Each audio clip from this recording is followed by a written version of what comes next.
The Total Screen proudly presents the Weekly Set Podcast with Tyson Gifford and William Rohrig. Episode 240, recorded January 27th, 2020.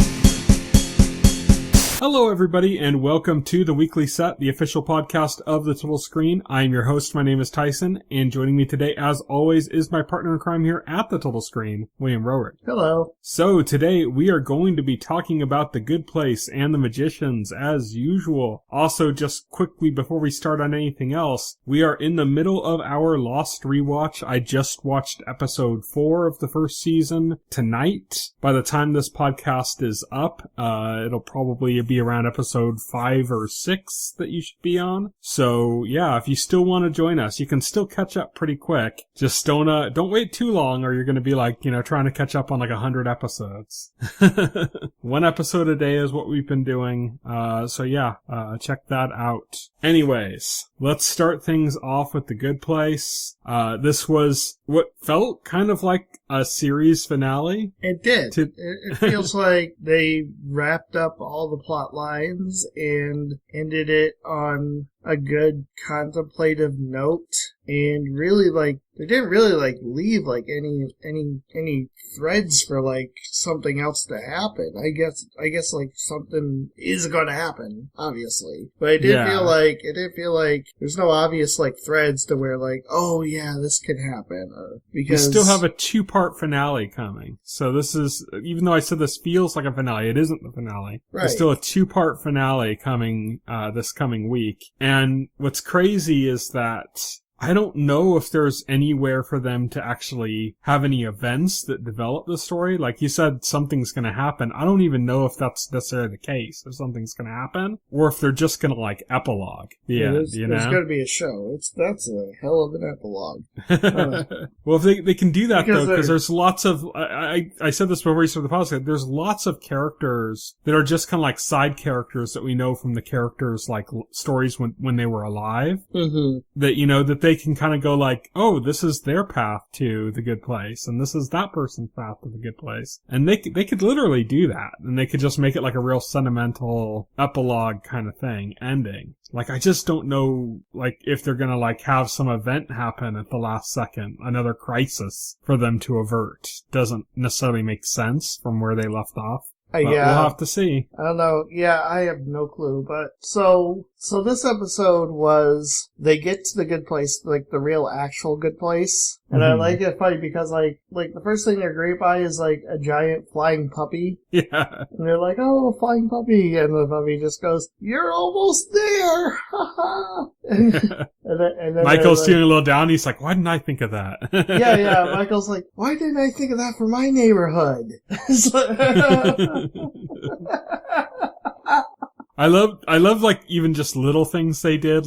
They had writing in the sky as they were traveling that started spelling out "Welcome to the Good Place." Yeah. And then it interrupted the Good Place with their main credit card. Yeah, because it says "Welcome to the ... and then it popped the title card, which said the Good Place. Yeah, it's they interrupted themselves. Yeah. I thought that was kind of funny. Yeah, I thought that was kind of neat. They get there and it's everything you could imagine heaven to be, right? Yeah, that fully understanding Twin Peaks. Yeah. With a ring pop. The ring pops that let you fully understand Twin Peaks.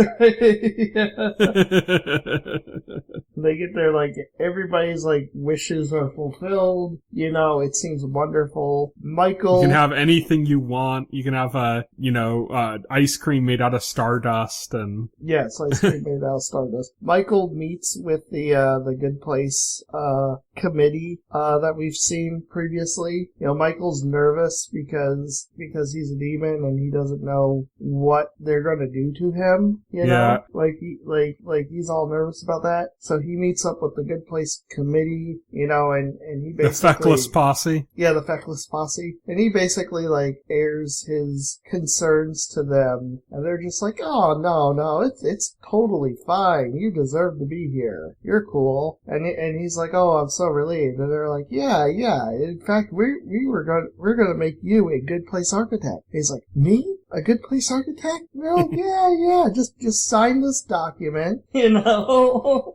And yeah, they're putting on like robes on them, and they're like, you have such great shoulders for this robe, and such great shoulders for this robe. They put like a medallion around his neck, you know, and he's signing it. He's like, how should I sign it? He's like, it's going through like different styles. He's like, teenage girl obsessed with Zac Efron. Yeah, obsessed with Zac Efron. He's all, that way I can sign the I I could dot the I with a heart. I could dot the I with a heart. And then he signs it, and they're like, good, you're in charge now. And he's like, what? He's like, yep, you just signed the document, taking control. We quit. Yeah, it's like, yeah, you just signed that document, taking full control over the good place. That is legally binding, and there's nothing you can do about it. No backsies, there's nothing you can do about it. We quit, bye. And they all run off.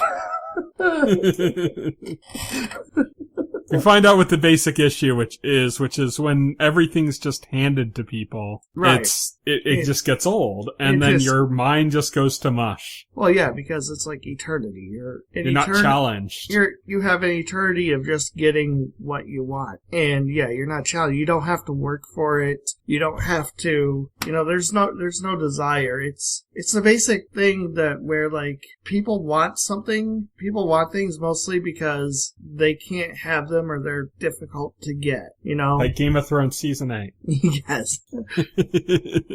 People generally like once you get stuff handed to you, you generally stop having an appreciation for it, you know, and it's kind of like that, but for eternity. Yeah, and so not only do they grow bored of it, but their minds just go to mush. They just become stupid because they're never challenged, so they're never practiced. But like Michael's walking through like the now empty like offices of the good place, I guess, and he's seen like the ideas that they were like trying to come up with to salvage the good place. And they're all these really stupid ideas. Like there's this one that's like, that just says like mini donuts, but they're giant. No, not regular donuts, different. Ask Gary, he knows.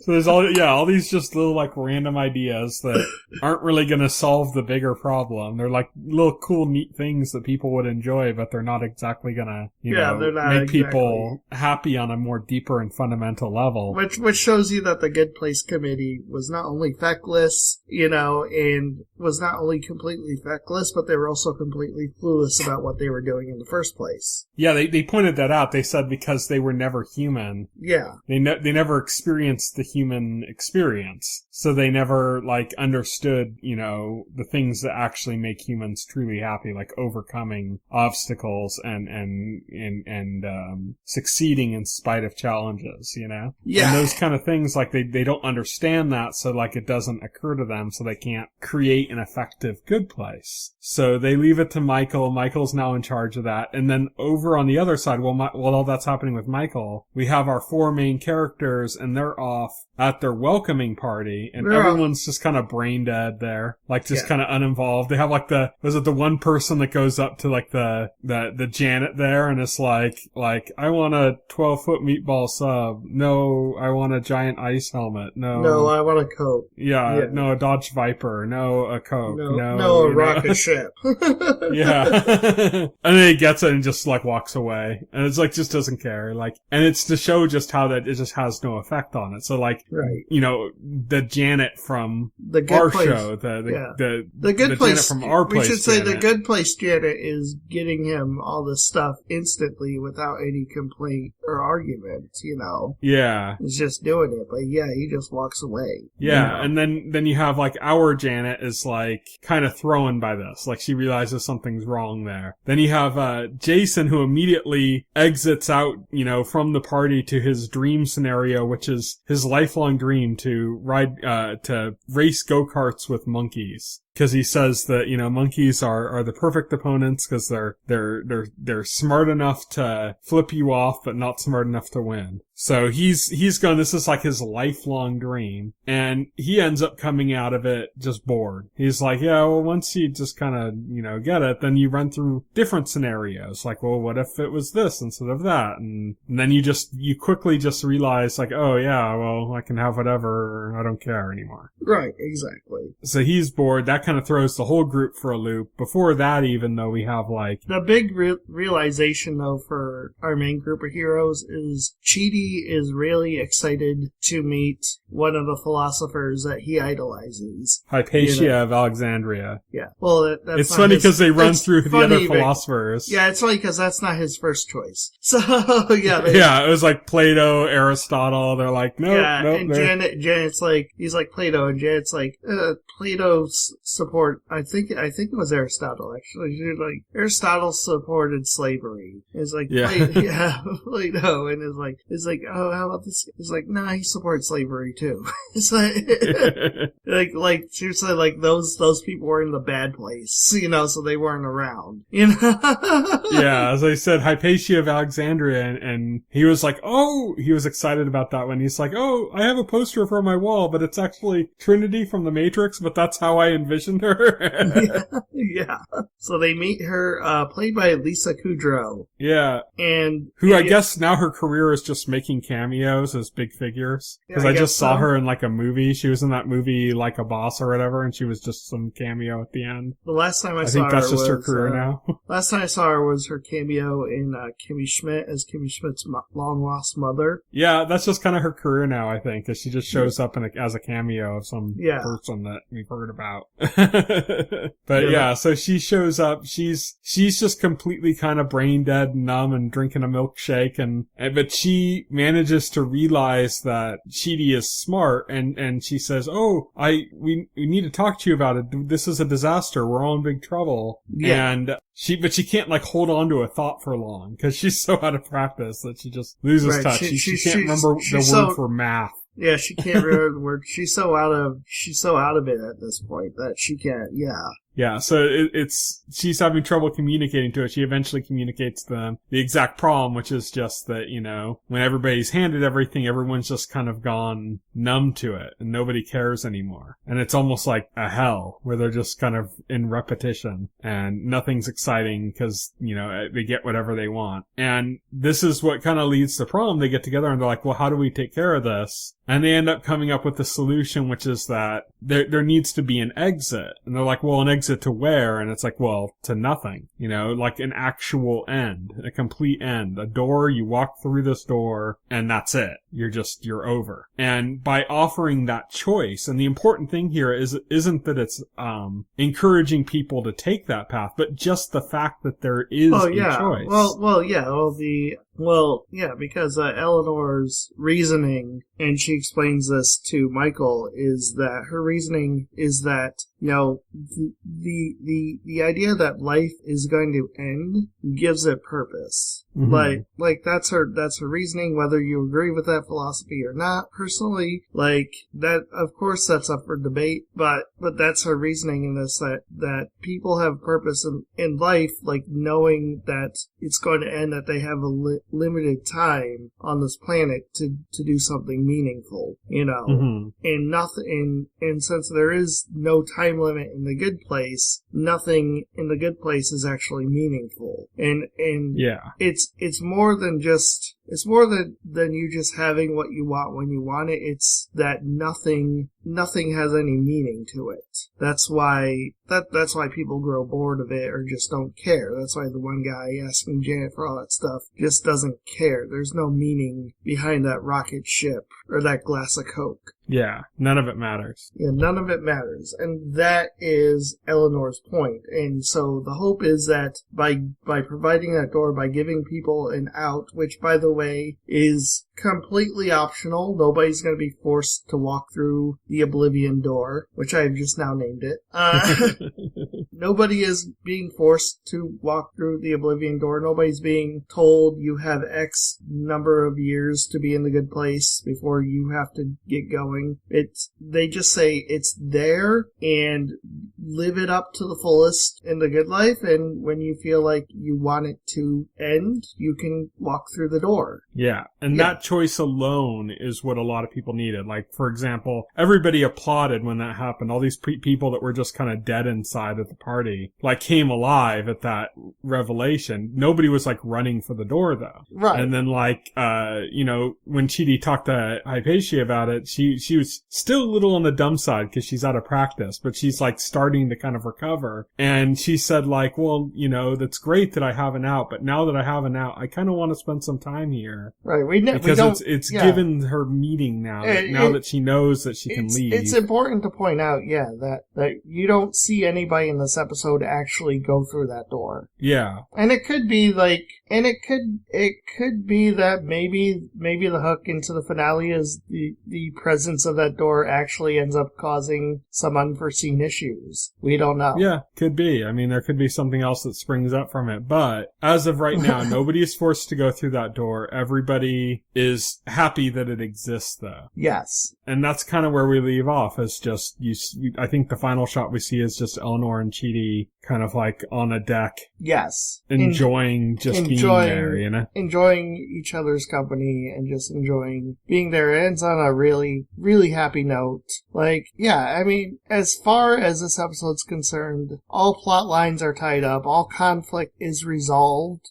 This really could be the finale. There, you could just not have next week and you wouldn't really notice. Like, that's why I think say, it's going to be like an epic epilogue thing. Right. Like, I don't know if you've seen 6 Feet Under, but like the ending to that series, it's not the whole last episode like I'm saying this could be, but like, it's like the last, I don't know, like 15 minutes or something of the episode, it's basically like a montage and it's going through and it's showing how every single character in that show dies. It's showing like how they die, like, oh, this person was robbed and died when he was being mugged, and this person, died when they, had an accident here, and this person, so it's like showing the end point of all of their lives. And it was fascinating because it's like, oh wow, you're getting like literal closure on every single character in the show. And it was like, it's hailed as one of the best endings of all time for that. Another example I could bring up, which is also from Mike Schur, who's the showrunner of The Good Place, is Parks and Recreation, which did a lot of that too in its last episode, where it was showing all these characters and kind of like giving them their piece, going like, it wasn't showing them how they die or anything, but it was showing like, okay, well, Ron Swanson would retire, but how would he find happiness? And so, well, they find something that shows how they'd have happiness. They show, okay, well, Andy and April, they're, this kind of crazy couple, but where does that end up? And it's like, okay, well, they show that they end up having kids, and it shows how a couple like them that you wouldn't think of as having kids have kids. And it just goes through and shows like all of these people. Sometimes it's, soon after where we left off with them. Sometimes it's like 50 years later, and it's showing just kind of like the eventual place of like where all of these people went with their lives. And that's kind of what I think they're going to do with the finale with The Good Place. I think that they're just going to, cause we have our 4 main characters, but then you have all these other characters in their lives. We have the 4 test subjects for this season. We have, Eleanor's mom, Chidi's parents. We have, Jason's dad and his friend, Pillboy. We have, Tahani's sister and her parents. And it's like, so you have all these other figures and stuff. And it'll be interesting to see because now we know that we have this looping pattern for the new version of the bad place that's going to challenge them to become better people so that they eventually get to the good place. Right. So I think that that's what we're going to get, is we're going to get like something that shows us how all of these people got through, came into the good place, and then what they did in the good place when they re-encountered each other. That's a good idea. Yeah. That's what I think. But I mean, who knows? They could drop some twist on us. Right.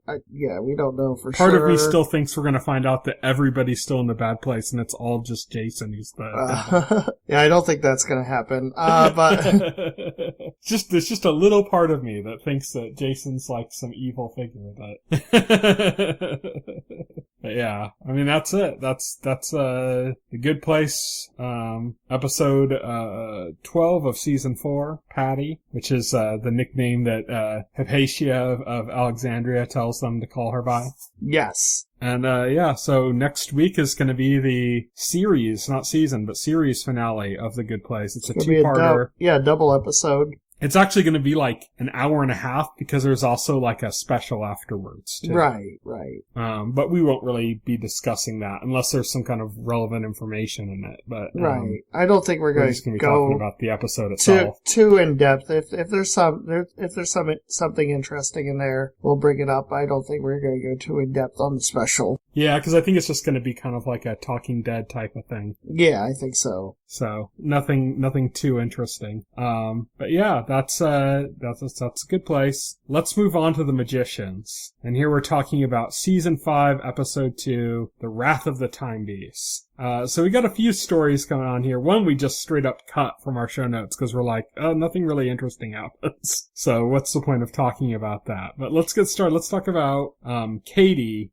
Katie and Pete. Yeah, Katie and Pete. So they're at a bar. So they're investigating the strange case of the missing building. Yes. Right. They're trying to figure out what the heck's going on. They're at a bar.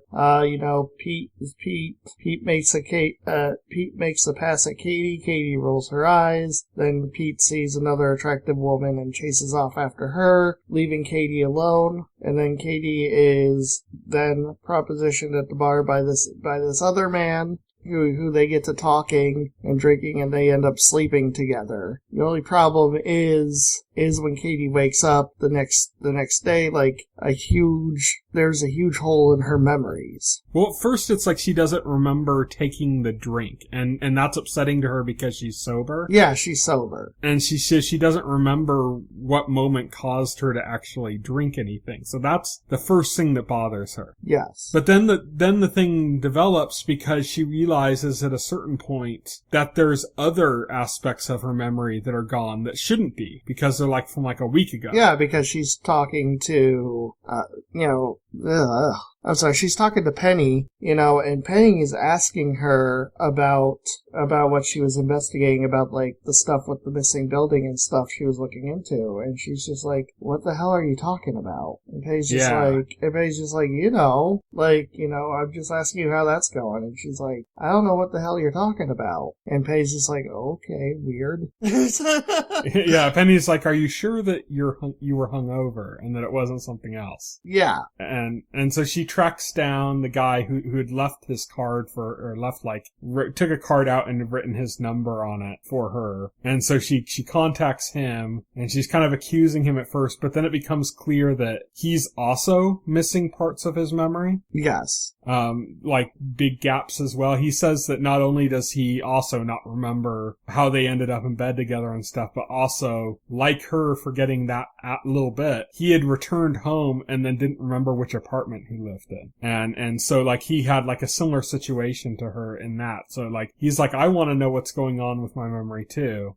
Penny ends up helping them, creates like a scenario where they can like go through their memories, like they're in them, and like it's some kind of like VR presentation of their memories. And what they end up finding out is that somebody had used some kind of card, like with a picture on it, on this male character, and basically turned him into like a sleeper agent. Like his eyes went all crazy, and then like his whole personality changed. And she went off, and it was the girl that Pete had followed. Yes. So now we know, like, okay, this is how this girl was specifically targeting them, and then set this other guy up as a sleeper agent against. Yeah. Katie. Yeah. And then we see the moment. Yeah, it was all set up. Like she walked by at the perfect time to like distract Pete, and so that the sleeper agent there can move in on Katie. Yeah, and then they show the moment in which, Katie and this guy had like slept together and they were asleep, and the guy had gotten out of the bed and cast some spell on her, and she like partially deflected it so it hit like both of them. Yes. And that that's like where they ended up getting both their memories wiped. Like Katie was targeted with that spell, but that guy was, he was an accident because of it being... Although it's weird because, like, when he's confronted later, he says he purposefully erases his memories anyway. Yeah, but, like, he doesn't erase stuff like his apartment and stuff. That's true. Like, that was a side effect of it being countered by her, partially countered by her. But, right. Yeah, when he's confronted by it, she ends up, he's freaked out because he's like, what the hell? Why am I, a sleeper agent? What's going on with this? And he said, what's the symbol on that card? And then Katie says, oh, I know what that is because it's literally what you wrote your phone number on. And so she shows him the card. He goes back into sleeper agent mode, starts attacking her. Yeah, they have a fight. She stops him and is like, you need to tell me what's going on. And he just kills himself. Yeah. So, and like you said, he had revealed that he erases his memory because he doesn't want his work to weigh on his conscience. Yeah. And she's like, well, that's what your conscience is for, so you don't do this kind of work. It's to stop you from, your conscience is specifically there to stop you from doing that kind of work, not something that you avoid by erasing your memories so that you can do that kind of work, Right, exactly. So he ends up killing himself. So he turned out to be an asshole. But Yeah. He ended up killing himself, and then now they don't know what's going on. All they know is that whatever they're looking into is big enough that somebody sent like memory assassins after them. So it's got to be something big. It's not only that they made a building disappear, they sent memory assassins after them when they were looking into it. So something's going on. There is a conspiracy afoot. And that's basically what we get from Katie's storyline. Next up, we have, what's probably kind of the most eventful storyline in the episode, which is Elliot and Margot. And they're trying to save Josh and Fen. Yes. But there's like not 60, there's 300 years, right? There's 300-year time distance, yes. So we're kind of seeing both bits from Josh and Fen and bits from Elliot and Margot because Elliot ends up finding, the woman, I can't remember her name, the time wizard or whatever. Well, she was one of the children. Yeah. From the Fillory books. She's like one of the first characters you ever see in the show. Like, Quentin, was following her or something. And, basically, yeah, she's one of the Fillory characters from the Fillory books that became this, person who had manipulated time. And so she was killed by the beast, yet she's still, alive because there's, time difference. Jane Chatwin. Yeah. That's it. So he finds Jane Chatwin's, cottage, and he's trying to convince her to help her get, some way to time travel, because she has all sorts of time travel stuff. That's what she does. And she's like, no, you're going to cause more of an issue. And he's like, well, you're just going to cause more problems. She's like, if you save Quentin, for example. Yeah, I should point out. You save Quentin, but then you destroy his sacrifice. I should point out that Elliot is not there to help Margot. He's mostly there to find a way to use time travel to save Quentin. Yeah, and that's just another aspect of it, is the thing to help Josh and Fen is another side aspect of that. Yeah, that's not his main objective there. So, he's being a bit disingenuous when he says he's gonna, help Margot. Yeah, but as Jane's saying to him, Quentin died, saving everybody in this, it was, the only way it could have worked. And so if you, warn him so that he doesn't die, then he's not going to be able to save everybody, and everyone dies. And she also reveals a bombshell to him that, in the original timeline, Quentin becomes a hero, after somebody close to him dies, and Elliot's of course, Julia, and she's like, no, it was you. Yeah. So it's that was his best friend, as she said. His best friend died, and he ended up seeking her out, for her help after his best friend died, and he thought Julia, and it was him. Yes. So she ends up, after she explains this and thinks she makes headway, she goes to another room for whatever reason, can't remember why, and then she comes back and Elliot's gone, and so is her entire stock of time mechanisms. Because Elliot's not gonna listen to her. He's gonna try and and bring Quentin back. Because that's what the Magicians is. It's about people going, you need to accept what happened and move on, and then them going, no, and then making something like 10 times worse. Right, exactly.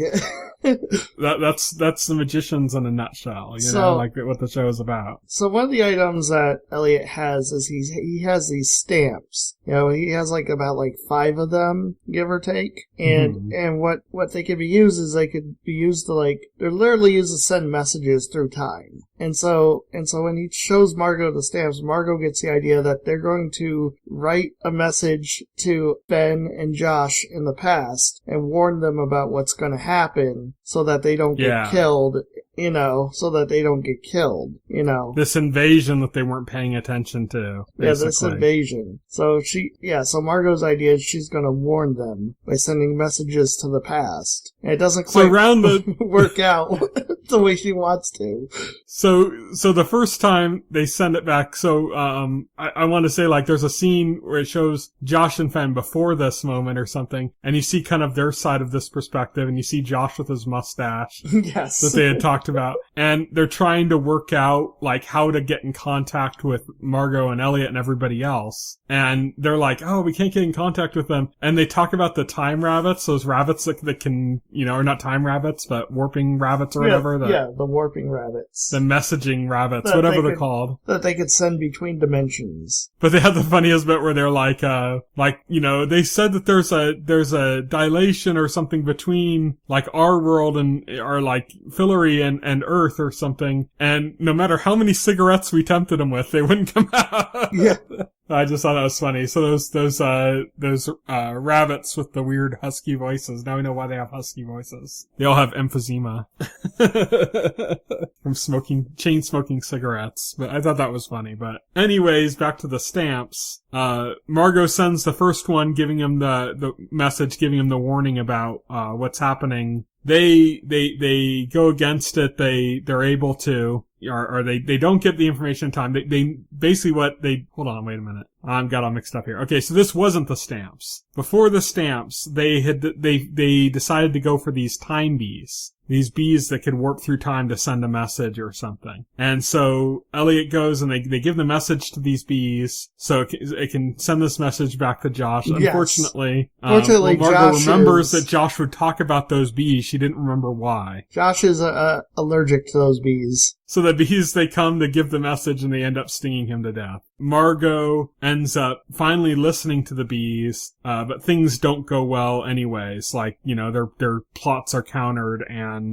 she leaves basically a message for, them to tell them that things didn't go well. Yes. So now they have those stamps where they can send a message to anywhere and anytime using these stamps. And they send a message about, taking this invasion seriously, and they avoid the bees. They send it before the bees. Yeah. And, so now we have Fen and Josh are they fight back and they push these forces that were coming after them back, and they're so proud of themselves, and they roll out a mission accomplished banner. Yeah.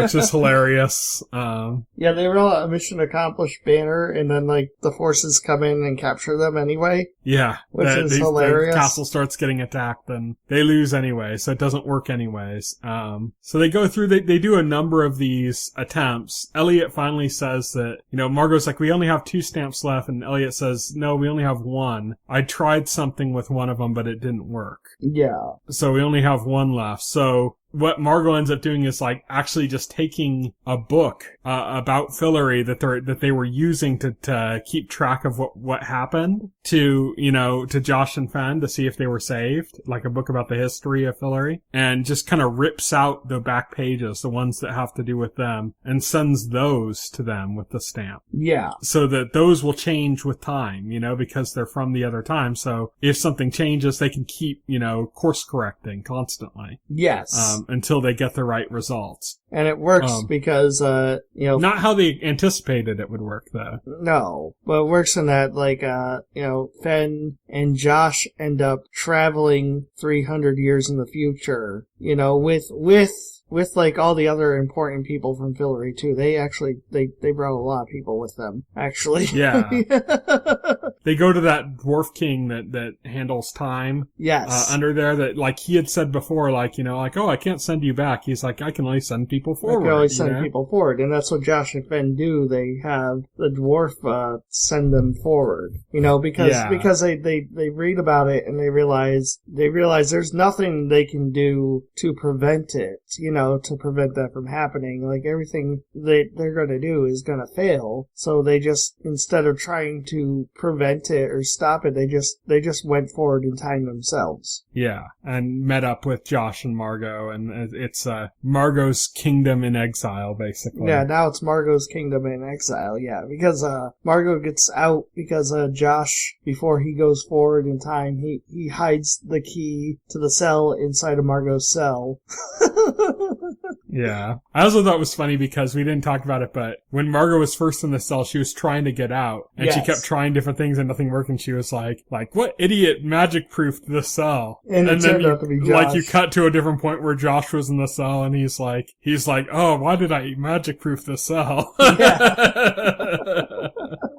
So that was pretty funny. But anyways. And so we see, like, Margot's kingdom in exile. They're going off. Elliot stops. It turns out Elliot lied to Margot because he did have the last stamp, and he uses that to mail a letter to the past to Quentin. Well, I don't think, did we actually see him drop the letter? I thought he just kind of had it in his hand and he was by the mailbox. That was like the last shot. I'm pretty sure it showed him drop it. But basically, he had a letter, like, it had some creepy music going on to let you know how ominous it was, and it was like a letter basically addressed to Quentin before he goes into the rift. Right, exactly. So it's like, you know, to warn him or something, and there's a lot of ominous music playing saying, ooh, just like Jane warned him, you know, if he does this, then, like, everybody else basically dies. Like, something horrible is going to happen. Something terrible is going to happen because of it. That was actually like the last scene of the episode, but it's not the last thing we're going to talk about because the kind of, there's like a big emotional crux, storyline in this episode, which is kind of a way for us to get closure on Quentin. So when Alice, we talked about last week, was making a Quentin golem, yes. I was like, how are they going to do this? Because I knew the actor was gone. I'm like, the actor, he said he's not coming back. He moved away. He said he moved away. He's not coming back. He's actually married to the main character, the main actress from The Marvelous Miss Maisel. Yes. He moved away so he could be closer to her, because they're married. And, so it's like he's not going to be showing up for this. I'm like, are they going to get him back for like one episode? And apparently, like, they'd been saying all throughout when he left, like, no, he's gone. He's never coming back. So, like, they're not going to have the actor appear again in the show. So what happens is Alice makes this golem, and the golem turns out to be a younger version of Quentin. A much younger version of Quentin. Like 12 years old Quentin. Yeah. Yeah. And so Alice has this page that she had found among Quentin's stuff that basically is written in some strange language, and there's some ominous things on the page, and she wants him to translate it. But deep down, it's more than that. So she just needed closure with Quentin. She needed to say goodbye to Quentin. Right. And so that's what the storyline is about. I love that, you know, he's like, she convinces him at first that he's in a dream. Yes. And then he's like, do you drive? Can you take me to Taco Bell? Yeah. It's funny, he's like, you know, she's trying to figure out, like, she's showing him the page, he doesn't know the language, because he's not the Quentin from, like, our time, he's the Quentin from before that. Yeah. So he doesn't know as much stuff. He knows, like, Elven, like, he knows some nerdy languages, but he doesn't know whatever this language is. He doesn't know anything about this document that Alice is showing him. While Alice is doing all of this, Julia ends up showing up, and, you know, Quentin's in the background. Alice is trying to kind of stand in the way so she doesn't catch on, but, you know, because Julia and Quentin are childhood friends that grew up together, she recognizes him immediately. Like, just seeing him in the background, she's like, that's Quentin. What the hell did you do, Alice? Yes. Because Alice, like, literally ripped a part of Quentin's soul away from the underground. Yeah. And was using that for this golem, yeah. And so, Julia's like pissed at Alice for this and saying how selfish she is. And Alice is saying, oh no, it's just for this information. I need it. And then I'll give his soul back. His soul goes back and everything goes away once his purpose is used up, which is this thing. But, Julia quickly points out, well, he can't answer it because he's child Quentin. He doesn't know this information. So now basically he's trapped here forever. Right. Like he can't solve his purpose. So what have you done? And it ends up working out that isn't his purpose, that the real purpose... It wasn't the purpose that Alice called him for. Yes. The real purpose in her heart when she called him out was to get closure, to say goodbye to him. And so she gets that moment to say goodbye to Quentin. And then, after that's over, she goes to Julia and says that she can help Julia now. And that's the end of the episode. Yep. So yeah, Magicians continues to be great. I didn't know how they were going to do it without Quentin. Quentin is such like an important part of the story, but they've managed to kind of keep him around like in spirit, not just this kid version of him, but just he's still such a huge part of the show, even if he's not there, he's still so important to to the other characters that his presence looms, it's there even though he's not. And I think that's a big part of what's able to make the show still work without him. Right, I think so. I think they're doing a good job this season. Yeah. So, that's pretty much it. Like I said, we didn't really talk about Julia's main story. We talked about her with Alice, but she was off doing something else with Dean Fogg, but neither of us could really remember many details about it when we started the podcast. Whoops. We were both like talking to each other and we were trying to like look up other reviews or write-ups or something to help us jog our memories, and nobody else was writing about anything that happened in that story. It was mostly stuff about Julia's, at this point still like very vague quest about an apocalypse in Fillory. Yeah. So I don't think there was anything like super important in those scenes, but whatever. If there was something important, it's something that's not going to be known to be important until later. Yeah. So yeah, it was just kind of filler for the most part for now. It was fillery. Although Dean Fogg, it was funny, because we did get, Dean Fogg, chiding Julia for not being a Brakebill student. Yeah. Because she's asking him something and fun of her for it, yeah. And he's just like, if you were Brakebill's graduate, you would know. Oh yeah, he's talking to her about circumstances. Yeah. And she's asking him what circumstances, and he was like, if you were a Brakebill's graduate, you would know. And she kind of gets defensive, like, well, the hedge witches know about circumstances too. And it's like that's what I remember from that scene. That's it. I remember that, and then the other thing was Dean Fogg talking about Professor X. Oh yeah, that's right. And Julia saying, she's like, seriously, like from the X-Men? From the X-Men? And he's like, no, my ex. I just like calling her Professor X. Because she hates it. Because she hates it. Yeah. Yeah. And then they're going to visit her and her office blows up. Or her classroom blows up, whatever. Yeah. Oh yeah, She blows up. And yeah, so her classroom blows up.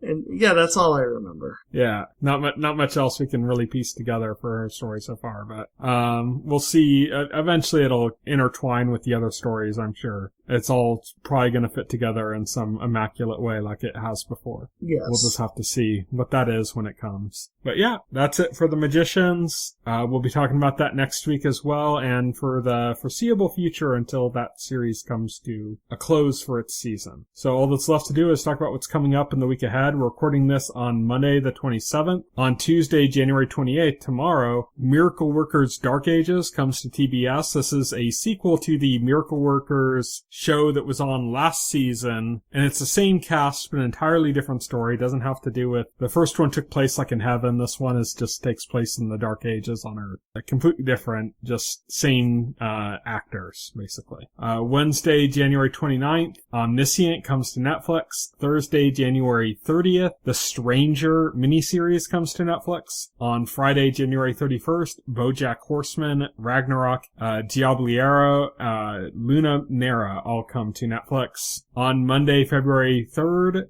Manhunt Deadly Games comes to Spectrum. Have you seen the commercial for this? No. So Manhunt, the first season of Manhunt, it's like an anthology series, was about the Unabomber. And it looked like it was a good show. Like it looked actually kind of entertaining and good. It got canceled by its original thing, and then it got picked up as a Spectrum original series. I saw a commercial for this, and I thought it was a parody.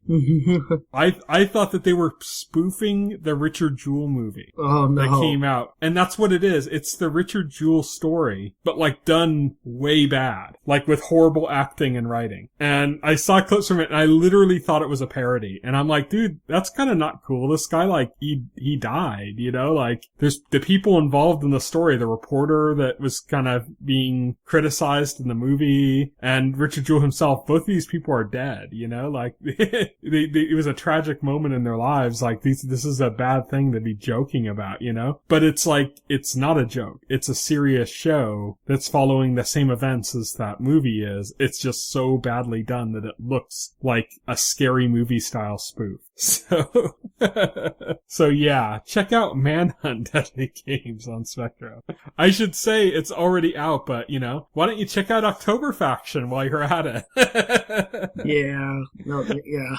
We had talked about that show before about being kind of interested in it coming up ahead based on the trailer and stuff. I watched like the first 20 minutes and immediately sent a message off to Will saying, hey, it was like, you need to watch the beginning of the show. It's terror bad. It was like a bad Cinemax movie, or like one of those, like, one of those things you used to see on like USA Up All Night. Yeah. Anybody like watched that? Like, it's bad. Yeah, it's so bad. And it's not just bad like in mistakes they made or bad bits of writing. It's like, it's passionless. Like, it feels so much like it was just made for a paycheck, and everybody was checked out. The cinematographer, the editors, the writers, everybody was checked out of this project. They were just like, they could have just cashed their check and walked away and been even happier. Yeah. It's abysmally bad. So yeah, that's, if you like bad stuff, if you like watching how bad things can be, check out October Faction on Netflix, and then check out Manhunt Deadly Games on Spectrum on February 3rd. On Tuesday, February 4th, The Flash returns on the CW. It's been around, but it's been Crisis on Infinite Earth, so February 4th is when it officially comes back, I guess. Yeah. When it officially resumes its season-long... main actual story, yeah. Yeah, main storyline, yes. On Thursday, February 6th, there's a lot of stuff. Katie Keene, coming to the CW. I think that's another Riverdale spinoff. Yeah, it's a if I'm not mistaken. spinoff, yeah. Brooklyn Nine-Nine is back on NBC, which is great. Indebted is a new series coming to NBC. Carol's Second Act, Mom, Young Sheldon, The Unicorn, and Tommy all on CBS. Briar Patch on USA. So this is from, I don't know if he's running the show. I don't think he is actually, but he's producing it. It's from Sam Esmail of Mr. Robot. His name is attached to it either way. Yeah, so Sam Esmail from Mr. Robot, his name is attached to the show Briar Patch. I believe it's Rosario Dawson. Yeah. Yeah. It looks pretty good. Yeah, it looks pretty good. It's coming to USA. The Sinner is also coming to USA. That's like a quasi-anthology series. It kind of just follows one character from all the different seasons, but otherwise it's an anthology mystery series about somebody that does something each season. Somebody that does something interesting. That sins. Yeah. Then The Interrogation comes to CBS All Access, Couple Trouble to Sundance Now, and the anime Kagaster of an Insect Cage to Netflix. Then on Friday, February 7th, 2020, Hawaii Five-0 and MacGyver return on CBS, High Maintenance on HBO, Mythic Quest Raven's Banquet comes to Apple TV+. This might be the thing that you'd be interested in from Apple TV+. Because it is a show about a MMORPG developer that's made by the people behind It's Always Sunny in Philadelphia. Can I also mention Ubisoft is producing this show? Oh, they are? Yeah, literally. Is there going to be be a game tie-in or something? Literally, Ubisoft is producing the show. They had what's his name, Mac, who's starring in the show, on their stage at the last year's Ubisoft E3 press conference. That's right. I completely forgot about that. Yeah. Because Ubisoft's pushed to get into original content for some reason that makes no sense. Exactly, yeah. Also coming out that day are My Hollow Love on Netflix, and the one that's most important that I think both you and I are interested in, Lock and Key. Yeah, Lock and Key I saw the new trailer. It looks really good. Comparing it in my mind to the original Fox trailer. I know there's a pilot, but I didn't watch the pilot. But I watched the old Fox trailer. It looks a lot better than the original attempt to get this made into a show, to be honest. I think this is going to be definitely something I'm going to watch when that hits Netflix. Apparently they're already working on season 2, which is promising too. Nice. So we'll have to see. Hopefully this isn't like another October faction. Oh god, that'd be so depressing. Especially like how many years like they've been trying to get this adapted into a show. I think it's been like 10 years. Yeah, they've been trying to make this. 10 years since like the failed Fox pilot. I think the show first came out the graphic novels first started coming out in like 2008 or something, 2007, 2008. That sounds about right. Yeah, because from my Fox memory, pilot I think was 2010, right? Yeah. So yeah, like literally a decade that they've been trying to make this. Yeah, it's crazy. So hopefully it's amazing. Hopefully it lives up to everything. Hopefully it's not the October faction. Yeah, yeah.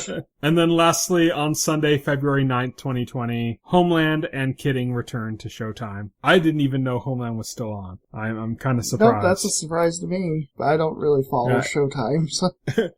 Homeland is one of those things that's like, I watched it like in its first couple of seasons, and then it started becoming irrelevant, and I stopped watching it. And since then, it's like a decade has passed, and it's still on. And it's like, what was the other show? It's like Grey's Anatomy. Every time I see it on the list, I'm like, that's still a thing? Yeah.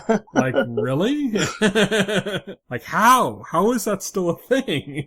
Because people still watch it, apparently. Yeah, I guess so. But yeah, so that's on Sunday, February 9th. Next week, as we mentioned, we're going to continue talking about The Good Place and The Magicians, The Good Place being its series finale. Until then, you can reach me on Twitter. I'm at Tyson Gifford. You can reach Will. He is at Voxel Hero. You can check out our Facebook page and our YouTube channel, as well as our site, thetotalscreen.com. You can subscribe to the podcast through any major podcast client like iTunes or Pocket Cast. And the entire backlog of our podcast is available on our YouTube channel. So check it out. Thank you, everybody, for listening. Good night. Good night. If you would like to reach out to us and make a comment, send an email to contact@thetotalscreen.com. Stay tuned to The Total Screen for the very best